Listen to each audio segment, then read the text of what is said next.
I'm hoping that I'm joined now by Kamran Bokhari. Just checking you can hear me, Kamran. What do you make of... good, that's good news. What do you make of these reports of infighting within the Taliban leadership? I'm not surprised. Actually, I was predicting them for quite some time now.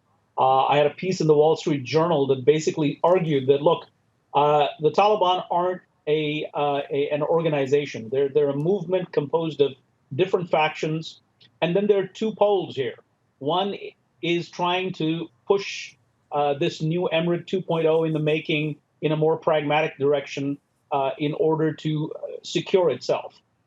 The other side is a bit more ideological, and it sees its power through the lens of ideology. And so hence the rift between the Haqqanis and the faction led by Mullah Barada. And mind you, the Haqqanis, have basically see themselves as having done the heavy lifting for the Taliban throughout the years of the insurgency, and therefore they think they should dominate the new government.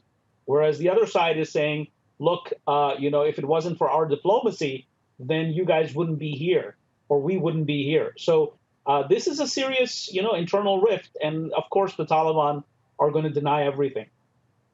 Yeah, I mean, so clearly a conflict, you're saying, sort of between those who favour democracy, or diplomacy, rather, I should say, versus the hardliners. How problematic will that be now for any new government going forward?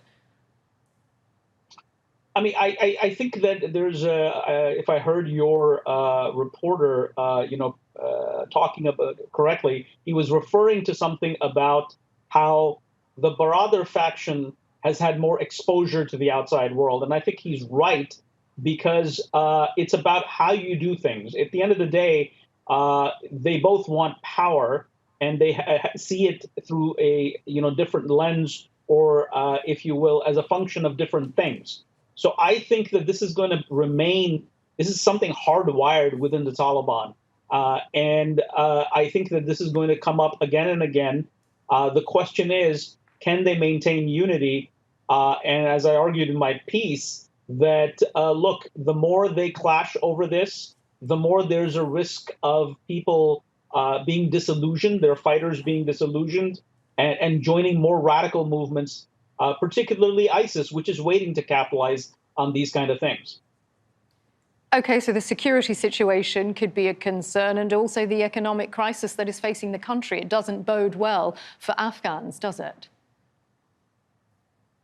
Yes, I mean, it doesn't. And I mean, the economic situation is a function purely of the fact that the Taliban don't understand governance or policymaking. And so far, every move they've made is very ideological. And part of it has to do with the fact that this is what they know, and policymaking and governance is not their forte, far from it.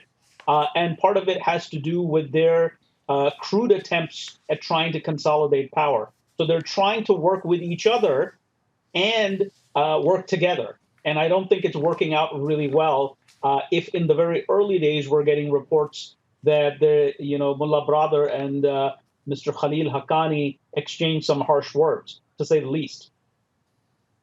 Yeah, OK, Kamran Bokhari, thanks so much for joining us from Washington, D.C.